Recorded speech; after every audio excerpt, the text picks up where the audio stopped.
ఓ భగవతే వాసుదేవాయ. 20వ అధ్యాయం కార్తీక పురాణం. జనకుని కోరికపై వశిష్ఠుడు ఇంకా ఇలా చెప్పసాగాడు. ఓ మిథిలాది రాజ్య దౌరేయ, ఈ కార్తీక మహత్యం గురించి అత్రేగస్య మునుల మధ్య జరిగిన సంవాదం తప్పనిసరిగా తెలుసుకోవాలి. ఒకనాడు అత్రి మహాముని అగస్త్యుడిని చూసి, కుంభసంభవ, లోకత్రయోపకారం కోసం కార్తీక మహత్య బోధకమైన ఒకానొక హరికథను వినిపిస్తాను విను. వేదంతో సమానమైన ఒకానొక హరికథను వినిపిస్తాను విను. వేదంతో సమానమైన శాస్త్రం గాని, ఆరోగ్యానికి ఈడైన ఆనందం గాని, హరికి సాటి అయిన దైవం గాని, కార్తీకంతో సమానమైన నెల కాని లేవయ్యా. కార్తీక స్నాన దీపదానాదులు విష్ణు అర్చనల వలన సమస్త వాంఛలు సమకూరుతాయి.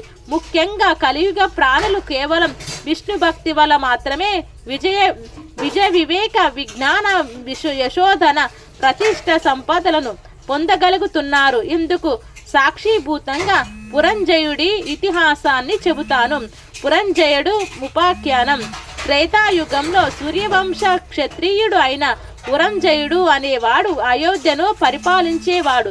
సర్వశాస్త్ర విధుడు, ధర్మజ్ఞుడు అయిన రాజు అత్యధిక ఐశ్వర్యం కలగటం, అహంకారం కలవాడే, బ్రాహ్మణ ద్రోషి, దేవ బ్రాహ్మణ భూహర్త, సత్య శౌచాత్యుకుడు, దుష్ట పరాక్రమయుక్తుడు, దుర్మార్గవర్తనుడై ప్రవర్తించసాగాడు. దాని ద్వారా అతని ధర్మబలం నశించటంతో సామంతులైన కంబోజ కురుజాతులు అనేక మంది ఏకమై చతురంగ బలాలతో వచ్చి అయోధ్యను చుట్టి ముట్టడించారు.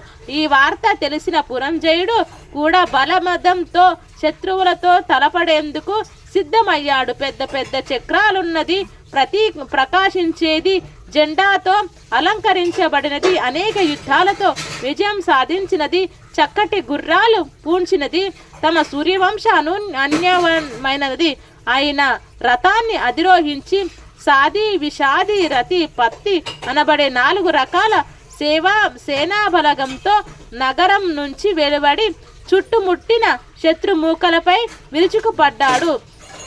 ఇది కార్తీక మహాపురాణం 20వ అధ్యాయం సంపూర్ణం. సర్వం శ్రీ లక్ష్మీనారాయణ అర్పణమస్తు.